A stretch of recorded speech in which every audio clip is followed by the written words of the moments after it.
My name is Kaia Parv. I'm the Chief Investment Officer at CrediLinq.ai. We are a Singapore-based startup company and we use AI in credit analysis, enabling B2B platforms. We have raised 8.1 million in our seed round. Hey everyone, thanks for tuning in and welcome to the Fundraising Debrief, the podcast where we share the real stories behind successful founders and the recent VC financing rounds. My name is Vlad Cazacu and I'll be your host today as we interview Kaia Parv and follow her journey from banking operations to hedge fund investor and onwards to lead the arm of a novel fintech startup. She brings tactical fundraising advice about raising for multiple vehicles at the same time and shares best practices for navigating conversations with family offices and high net worth individuals. For more information about running a fundraising round, including show notes, highlight clips, and exclusive scenes, follow us on Twitter and Instagram with the Fundraising Debrief, as well as on our website at thefundraisingdebrief.com. This episode is brought to you by Flowlie, the only one fundraising hub used by thousands of founders from 65 countries to plan their rounds, share their deck, and track access. Now, let's dive right in.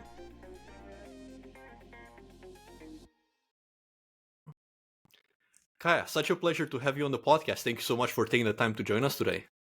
Good morning, Vlad. Thank you for having me.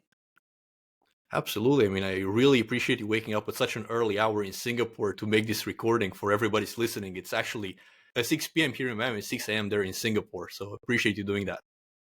It's my pleasure, always.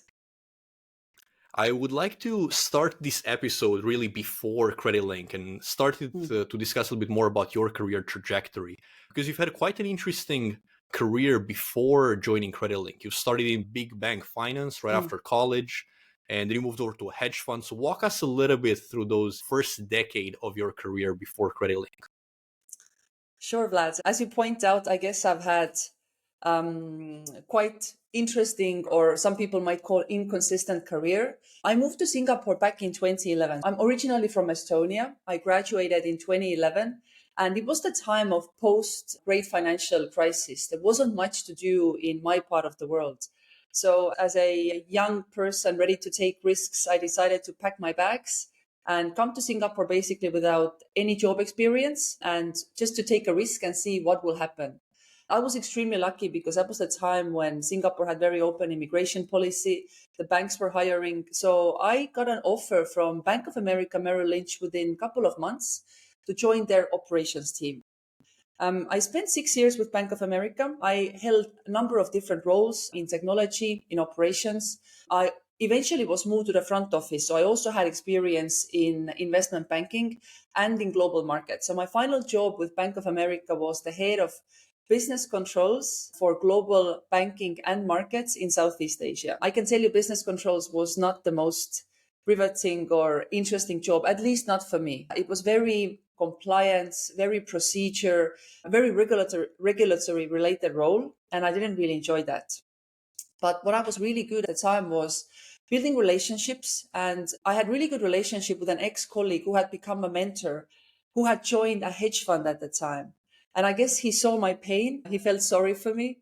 But also I would like to say that he also saw the talent and the drive in me. So he hired me to the hedge funds. And that was my first role within the front office, within asset management side of the business. And obviously opened up a completely new world and a completely new career trajectory. I spent a couple of years there. And in 2021, the same mentor founded CrediLinq.ai, and he basically called me over to run the investment business for CrediLinq. Fantastic. And I'm sure we're going to explore a little bit more the relationship with that mentor moving forward and the impact that he had on your career. But I'm curious to understand your thought process when he came to the idea of you joining a startup, quite frankly, fintech startup, with all your experience in larger organization, the hedge fund. What was going on through Kaia's mind during that time about making that career decision? To be honest, for me, that was pretty much a dream job. And why I say a dream job is that I got actually quite frustrated being part of a large organization because big banks offer a lot of opportunity and exposure, but at the same time, they really limit you into this small box, which is your job description. And you aren't really allowed to operate outside of that job description. So I felt the Bank of America didn't allow me to develop in a way that I would have wanted to develop. So when Deep came to me and said, "Oh, I have a job for you. This is the job description, but you will do everything else as well," I was actually excited. And I had manifested that job to myself in a way, I feel, because I had journaled a couple of years ago. I'm glad you're going to laugh at this, that I would like to be the CIO at a fintech company. So when he came to me, I was like, oh, okay, there's the universe doing its thing. Indeed, and I feel this is a recurring theme also. I mean, on two sides. One, the entrepreneur that's being stuck in a large organization and sort of the creative spirit not really being able to be manifested, but also the same time of this somewhat spiritual decision to start the company and join a startup, which feels more like a drive in what you're meant to do rather than what you have to do next. So Absolutely agree. I'm And curious. like I said, we really get to do everything in this startup. I mean, and you know it, right? Like one day I sweep the floors, the next day I speak with the Central Bank of Singapore. It's just the diversity and the different way you can challenge yourself. For me, it's extremely exciting and offering so much growth to me professionally as well as individually, personally. No doubt about it. But I think at this point, a lot of the listeners are probably wondering, so tell us a little bit what CrediLinq actually does. Peel back the curtain a little bit on what you do and what are some of the interesting things you're working on right now and some of the biggest projects you're involved with. So CrediLinq is a technology infrastructure company, and we enable third-party B2B platforms to add a lending product onto their platform. So these third-party B2B platforms can be e-commerce platforms, can be procurement platforms, they can be payment platforms even. And when you have companies that transact there, often what these companies lack is access to easy credit. Of course, you have traditional credit providers like banks, you have maybe private funds, but the process for a small company in particular of obtaining the loan is quite troublesome, especially after COVID, because there was a acceleration of online businesses that took off. So you have a large universe of companies that have only operated, let's call it, in digital economy. Maybe they don't have a bank account. Maybe they don't even have proper financial statements because everything they do is online. It's done through PayPal. It's done through Aspire here in Asia. So banks look at them like sort of strange animals. So we try to fill that gap by partnering with the platform, building our API, pulling the data, mostly the transactional data, the alternative data. We build credit models on top of that. And we use quite a bit of machine learning techniques. We basically do predictive analytics, looking at the historical data and then projecting the likelihood of this particular customer or this particular company being able to service the loan over the next 30, 60, 90 days. And what we have done differently compared to other, I wouldn't say other, but I would say most embedded lending companies, is that we have decided to keep the lending balance sheet separately from our fintech business. So within our group, we have two companies. We have CrediLinq.ai, which is the brand, the logo behind me. And we also have Singapore-based MAS licensed asset management company. And the asset management company is purely utilized to do the lending activity. And that allows us, Vlad, to do basically two things. It means that there's no cross-contamination of the balance sheets, meaning if we do have loans that are doubtful, our fintech business is completely untouched. And also, this means that we don't have to use our own equity to finance anything because the asset management side of the business has completely different and segregated capital raising activity. So we raise money from institutional investors, from high net worth individuals, from family offices that don't want to participate in the fintech growth, but they want to earn yield from the loans that we give out. So we actually do two different types of cap raises, completely different in nature. But this also means that when we have any doubtful loans, we don't have to carve into our own equity. We don't have to top up that equity, and we can just use that for our OPEX. I think you're really getting to the meat of this episode, which is this dual structure and actually the fundraising that's happening on one side on equity, which is kind of more the traditional startup fundraising that we usually speak on the podcast, but also this interesting debt product that you're offering that's separate, but also synergistic with what you're building on the fintech platform. So let's dive a little bit first in the startup raising, and then we'll jump into the debt financing part as well. I'm curious, how much money have you raised currently for CrediLinq and how are those rounds sequenced? So we obviously started with the angel round, which was closed in 2020, and subsequently we've had seed, and we did immediately seed extension on the back of the seed round. We have raised total 8.5 million. And the reason we did our seed and seed extension so close was basically that post announcing the seed round, we had a lot of reverse inquiries. So a number of different VCs reached out to us. They had heard about us. They had followed us on LinkedIn or maybe on any other social media. And because we already had all the materials ready, we had done the model, we had done the data room, we had put together all the governance documents, the pitch decks. It was quite easy, I would say. Or maybe I should say it was simple but not easy to go for the seed extension round as well. And obviously, when you are offered money in this market environment, it would be silly from us not to accept it. And also, we had already started building a pretty strong revenue base, which meant that we could expand our valuation as well.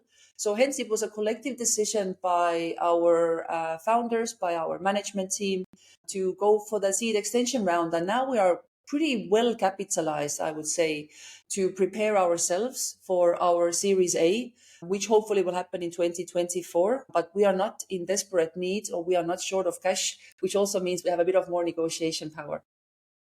Absolutely. I'm curious to understand, how did the macro environment in any way influence not only the decision to do the seed extension, but also some of those valuation conversations that you mentioned earlier? Yeah, that's a great question. A part of our management team is quite seasoned capital markets professionals, predominantly our founder Deep Singh, as well as myself, both having worked for Bank of America, Merrill Lynch, and hedge funds. So macro conditions were pretty important for us. Obviously, having a number of, you can call them black swan events happening one after the other. And I'm referring to the UK pensions collapsing about a year ago. We had FTX collapsing. We had Silicon Valley Bank in March this year. So we felt that when macro is not in our favor, we have to take the destiny into our own hands. So despite having quite difficult macro conditions, we did our best to bring the narrative and obviously the hard numbers in terms of revenue, our clients, our partnerships in front of investors. And also we both know, or not, I shouldn't say just the both of us, but the management team knows that things could get a bit worse before they get better. That's quite common, especially in credit cycles, because I don't think we have seen the bottom of the credit cycle yet. So we felt we would be much more comfortable going into Series A with having that war chest, if you will. And I'm happy to say that we are actually at the place where we can grow, we can expand, we can have those additional partnerships, we can support those. So it's actually a pretty good place where to be. I appreciate you sharing some of these insights, and really this is the goal of the fundraising debrief, is to demystify a little bit the fundraising process and a little bit of this anti-TechCrunch thesis of what really happened to get you specifically there. So I'm curious to understand the difference between the beginning of the seed round and then the beginning of the seed extension, and how did your business specifically progress from one point to another, and how you leverage that in the conversation for the seed extension, if at all. Oh man, the two timelines were completely different. I think seed was started in, I want to say late 2020, early 2020, actually late 2021, early 2022. That was the time I came physically back to Singapore to join the company. I had been in Europe during the COVID times. And what seemed initially as a very early process took a completely different turn, because in February 2022 we had obviously the crisis in Europe, and the sentiment of the investors changed basically overnight. So we observed that not only to the fintech side of the business, but also to our lending side of the business. So those investors that may have committed some sort of allocation or were willing to have discussions about investing anything from, let's say, 500,000 to 1 million, immediately pulled back, and then they wanted to see how the macro is going to play out. what's going to happen in Europe, what's the impact on, anything from supply chains to interest rates environment to just generic risk appetite and even the global markets, meaning the equity markets. So that was quite difficult. It was I wouldn't say demoralizing, but I would say it was a bit difficult and challenging to accept that so much of what we do is actually dominated by the macro environment. Like, it's not necessarily how we run the business, how we build the business. It's not our profiles. It's just like this overall holistic perspective that investors look at. A bit of cold shower, if you will. However, seed extension, because we had gotten that confidence of raising money, and it wasn't an easy process.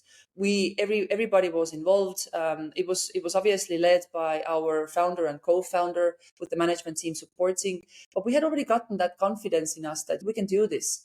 We had gotten quite a few really, really good investors who supported us throughout the way with advice, with market direction, business direction, who opened up partnerships for us, opened up their network to us. So I think seed extension was already with the confidence that, we can do this. We've done this already.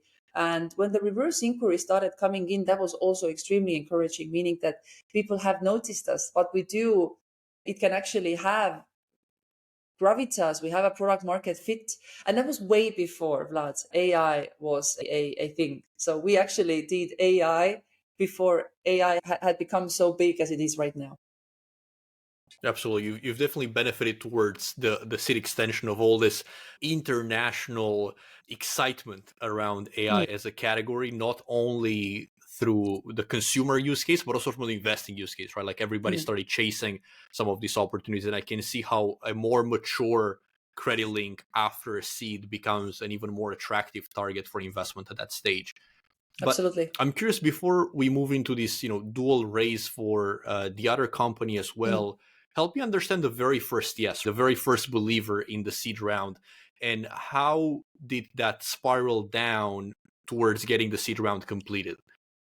Sure. So our very first yes was a Southeast Asia-based VC called 1982, and Scott and Hurston, who run the company, have been absolutely critical, I would say, to the success of the company. They were the first handholders, they were the first mentors. They have been with us throughout the entire journey. I can't stress enough how much they have done for us, not just from the perspective of obviously giving money, but again, opening up the network, always being available, supporting us through seed extension. In fact, they did participate in seed extension as well, and hopefully maybe in Series A. So that was, I would say, for us, morally quite important partnership to have, because that built our self-confidence that we are able to raise money institutionally and not just from the universe that we have been used to raising before within our previous during our previous lives, which was the private hedge fund and then the Bank of America context. But we can also do the same within the VC world, and let's call them more traditional investors. So yeah, I think Scott and Hurston have been with us, and they still pop by from the office. They come to our company events. We have an offsite coming up. They are there to go for their advice, their views, their critique, and which we always are very fun to take as well. So yeah, grateful for them. Amazing. And I'm intrigued now, so I have to ask. Tell me a little bit about the differences between raising in the VC space versus raising in the hedge fund space, and what have you personally noticed? VC investors obviously are the super ambitious ones, the ones who want to see your 10x growth within the first year, expecting you to either fail really quickly or become successful, hopefully really quickly as well. Using a bit of stereotypes, these are the guys who come in gray t-shirts and jeans. And I would say these conversations are very much focusing on business strategy, market expansion, strategic partnerships. And you also see these investors coming in with a lot of support and help and guidance, opening up their network. Whereas on the other side of our business, those private credit investors tend to be much more traditional, tend to be conservative generally. They are the ones who don't want to see necessarily 10x growth, but they want to see consistency. They want you to deliver that, let's say, 15, 16% yield from the loan portfolio every quarter. They are not that open to give access to their network. Of course, they will help with some sort of intros if need be, but they tend to be a bit more insulated in their ways. It's almost like if I have invested, maybe they don't want everybody else to invest. So these investors tend to be much more focused on capital markets. They don't look necessarily how the business strategically is growing. For them, it's important that you do it like the same yield every quarter. The moment you have 10x growth for them, it's like, oh, what's going on? Like this shouldn't be the case. So it's I would say more aggressive versus more traditional. And of course, when we scale our private credit fund, which means that we have to reach to about 100 million worth of loan book, we are not quite there yet. We're currently about 15 million of cumulative funding. That will open up a new universe of investors for the private credit side of the business as well, or of the investment side of the business, I should say. That's when hopefully the institutional investors come in there, maybe the insurance companies, maybe the pension funds. Absolutely. And help me understand this. Were you doing the two fundraise at the same time? So were you doing the CrediLinq Fintech fundraise as well as the private credit fundraise almost at the same time? Absolutely. It never stops. It absolutely never stops. Wow. And was there any synergy between the two? Were there any people who participated in one and the other, or were not interested in the first, but they were interested in the latter? Were you able to Yes, experience some of that? absolutely. And that for us is the greatest proof in our product, or rather I should say building the faith in our product, is because a number of investors who had invested in our fintech business also wanted to participate in the investment side of the business, because that particular lending entity is completely separate legal entity. It's not even linked to our group necessarily. So there were investors who wanted to put money into the lending side of the business as well. And now as the lending side of the business is growing on its own, there is external capital coming in from investors who don't want to participate in the fintech story. They just want to earn that, like I said, 15, 16% annual yield. It's fairly low risk, right? Because it's interest and principal repayments. They don't want to do this wild fintech story. They just want to earn consistent income.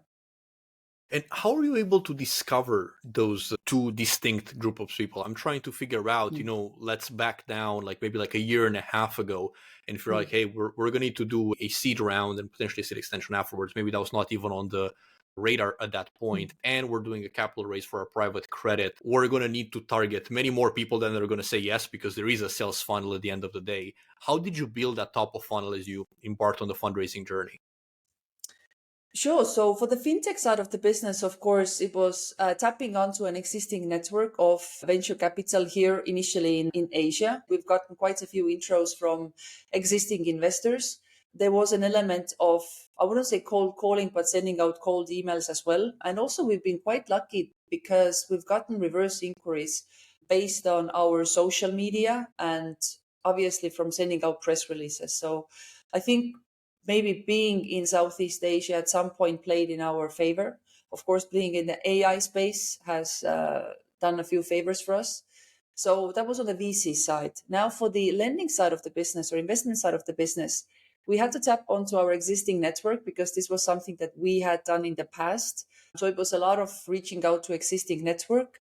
And this again is likely to have the same effect as with the fintech business. Word to mouth, putting out announcements, generating interest through social media. Because when we talk about a capital markets product, meaning a private credit fund as we have set up, and the return on that, anything between 20 to 15%, that's quite attractive. And especially with the interest rates most likely to start going down from this point, us still generating the same return, which we expect to do, is going to attract interest from, again, initially high net worth individuals, family offices, and then at the later stage, it will be institutional investors. Because if you think about the profile of the investors, what they want is to balance their portfolio. Most likely these investors have some sort of equities, public equities in their portfolio. Maybe they have some sort of private allocation. So what they want is some sort of cash generating, fairly stable investment that would be like the cornerstone of their portfolio. And we feel we can fill that gap because we offer cash distributions from the fund at a regular interval. And in this world of dual fundraising, with primarily targeting high net worth individuals and family offices, while at the same time venture capital firms for the fintech part of the business, how important was the in-person component to that, and having some of those investors either have a physical presence in Singapore or traveling to Singapore, or you traveling to their HQ in order to close that deal in today's environment? We are born during COVID time, so we are used to operating through video, over a video. And that's something we discussed with you earlier as well, that luckily people are so used to speaking in front of a camera. Like go back 2019, I would have been like, wow, I was speaking on camera. So we have leveraged quite a bit on that comfort that people have built. But of course, you can never take away human elements. Having that synergy with people in the room, meeting up for coffee, dinner, drinks, whatever it is, it's absolutely critical for us. Luckily, a large universe of investors in both the VC space as well as in the sort of more traditional investor space are based in Singapore, or they use Singapore as the hub in Asia. So either they come, they go. And again, we have that luxury in 2023 of traveling again. But now when we start expanding, targeting larger investors, it will become more important to go physically to their HQ, be it in Europe, be it in Australia, be it in the US or North America, I should say. So that will become increasingly important. And like it or not, a lot of the big deals are still closed face to face. If you're giving away a check for, 5 million and above, you want to see the person, you want to have that connection, and again, like that synergy. So we do expect the travel to pick up, which, is obviously exciting, but the jet lags, the time differences, and again, being in Asia, we are quite far from the US. So it will have to be done at some point.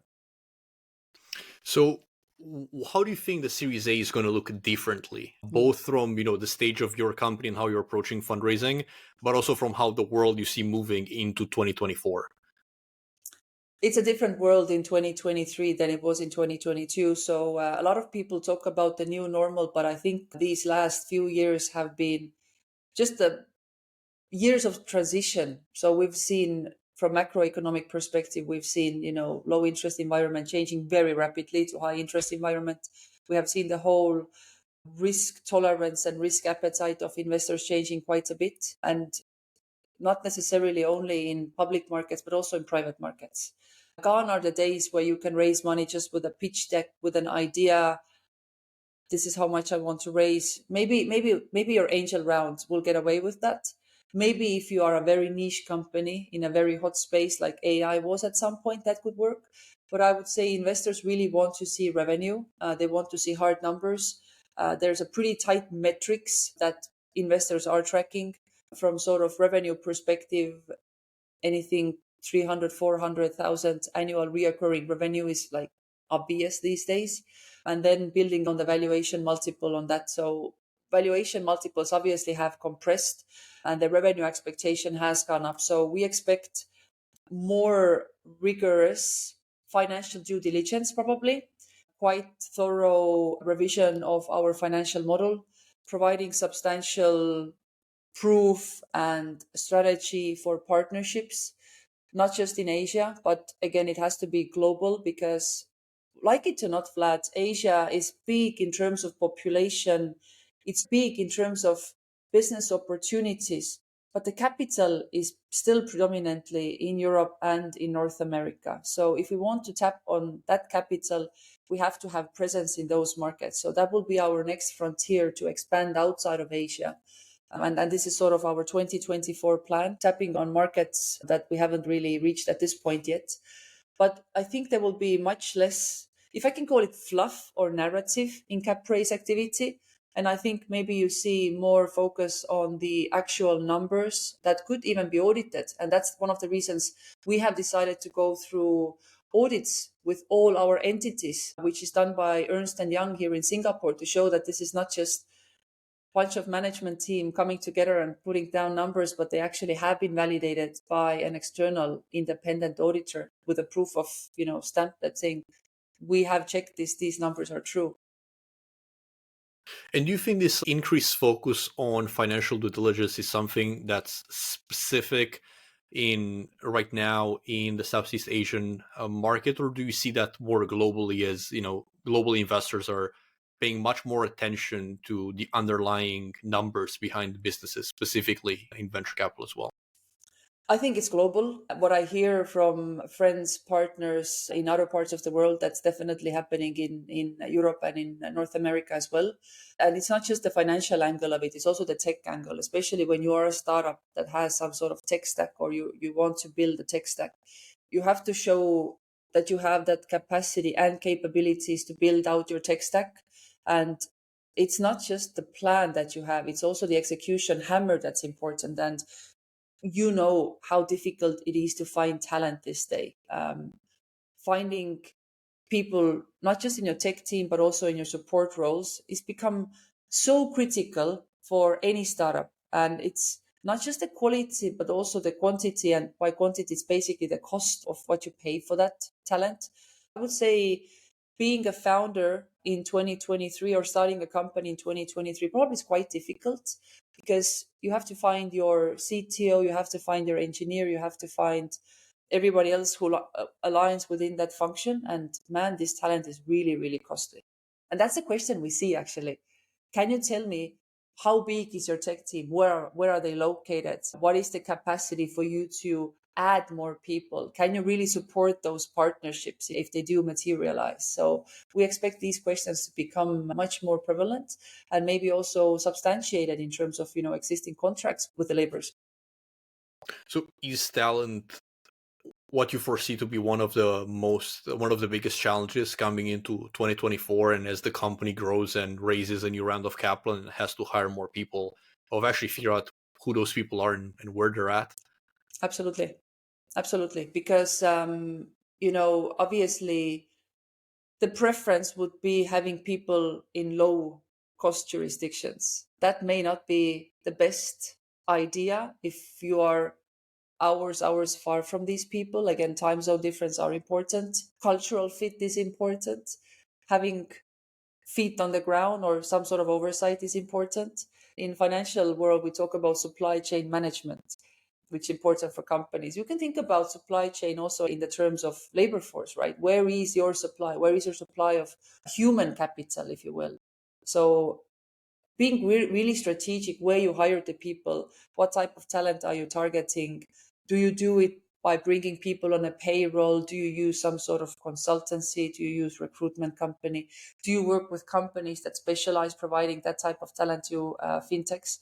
These are really important decisions to make. And from our perspective, I think we are in a pretty good place because we have a pool of talent available to us. So far, we haven't faced the bottleneck of not having enough people to support our tech expansion. And hopefully that will be the case also in 2024.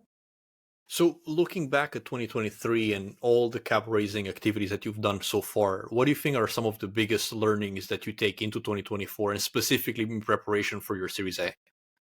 I think the biggest learning for us is to focus on one lead investor and really be aligned with that lead investor in terms of all the terms and conditions when it comes to building out that, be it safe note or whatever the underlying agreement is, and having those additional investors basically based on a relationship with the lead investor. So that just eliminates so much negotiation back and forth, having the risk of investors withdrawing their offers at the last minute, as we have seen as well.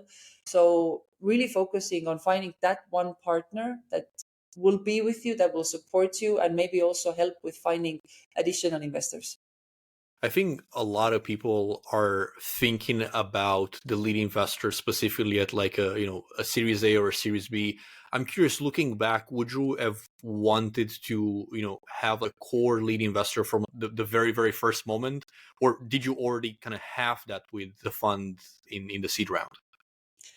We sort of had 1982, who I would say acted as the lead investor, but I wouldn't say we were strategically emphasizing that to the point that we could have.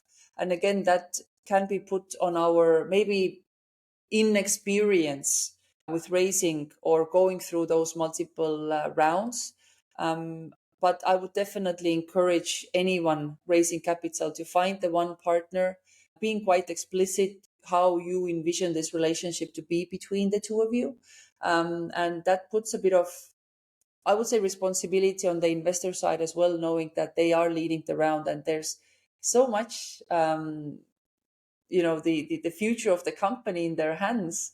So that's a bit of psychological trick as well to say that, oh, our company livelihood depends on you. But joke aside, meaning that, it's important to forge those partnerships and also mentorships in that way, because the relationship with your lead investor should be also a relationship between a mentor and a mentee. Absolutely. I don't think a lot of people understand there's a spectrum of skin in the game from smaller investors to a lead investor. And that there is, as you mentioned, like a psychological component to a lead investor having so much skin in the game to the point where it's sort of their company too. So they're definitely going to do their best to make it succeed and ideally raise more capital and make sure the grounds are covered Absolutely in a way. agree. And we have been so lucky, Vlad, with the investors that we have, right? I mean, I've mentioned 1982. We've had Big Sky Capital again opening up their network, supporting us with intros. We have MSAD, exactly the same.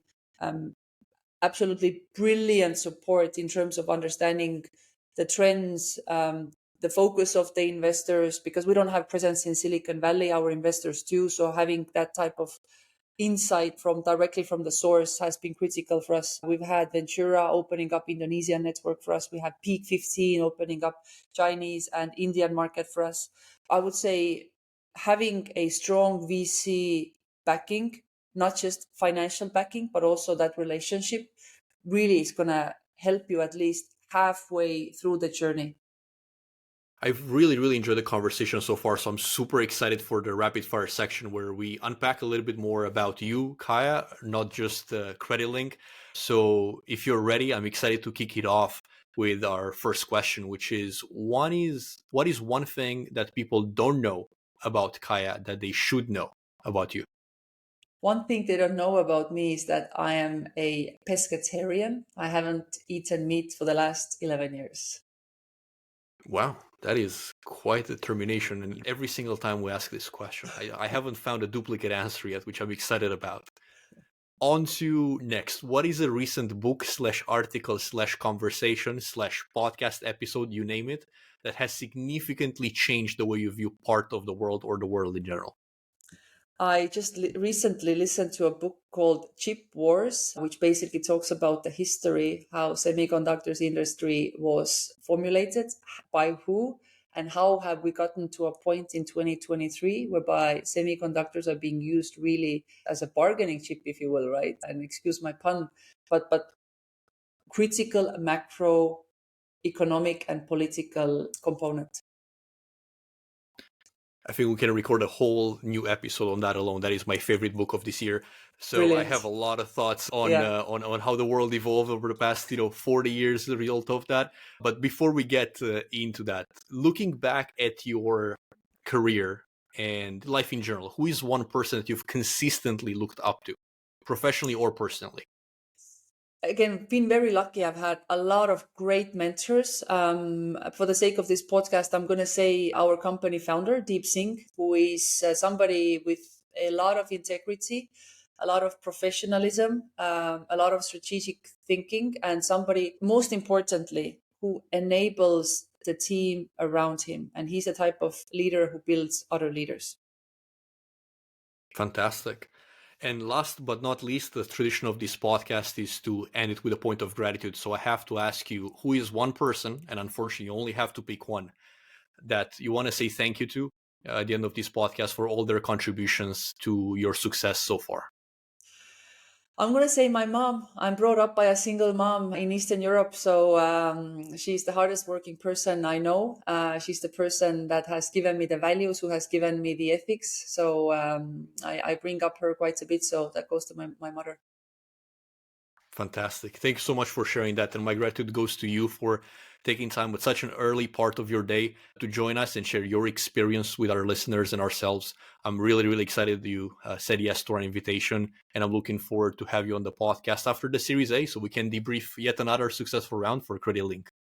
Looking forward to it. Thank you so much for having me. Really enjoyed the conversation, Vlad. What a great conversation. If you enjoyed it, make sure to like and subscribe to our podcast and be on the lookout for a new episode in 2 weeks as we interview another amazing startup founder and debrief their successful fundraising story. This podcast was made possible by Flowlie. If you're currently fundraising or planning to do so in the near future, create a free account today on Flowlie at flowlie.com. That's flowlie.com. And get access to an investor database curated just for you and powerful deck sharing capabilities with advanced access and engagement tracking. Are you ready to take your fundraising journey to the next level and join thousands of founders across the globe who use the platform every single day? Find the discount code in the show notes and sign up today. That's it for today's episode. See you next time.